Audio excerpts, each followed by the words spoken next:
Sai Chaitanya paramedical college लेकर आया है पैरामेडिकल काउंसिल और सरकारी नौकरियों के लिए उपयोगी पाठ्यक्रम। EMLT, radiology technician, health sanitary inspector में एडमिशन जारी है। हमारा पता याद रखे, Sai Chaitanya paramedical college, ruby city scan के ऊपर, Mochi corner, camp road, Malegaon.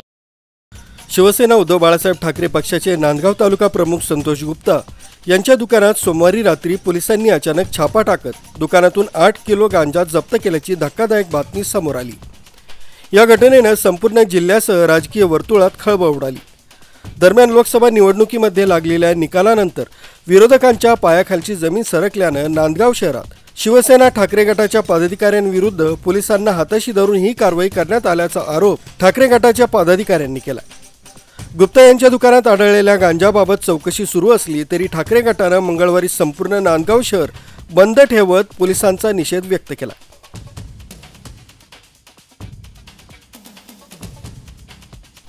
या प्रकारामुळे शिवसेना ठाकरे गटाविरुद्ध पोलीस असा सामना रंगलाय। ही कारवाई जाणून बुजून केली जाते की खरंच गुप्ता यांचा गांजा विक्रीचा व्यवसाय, याबाबत अनेक चर्चांना जिल्ह्यासह राजकीय वर्तुळात चर्चा सुरू आहे। नाशिक ग्रामीण पोलिसांकडून जिल्ह्याभरात गुटखा विक्री विरोधात कारवाईची मोहीम राबवण्यात येते।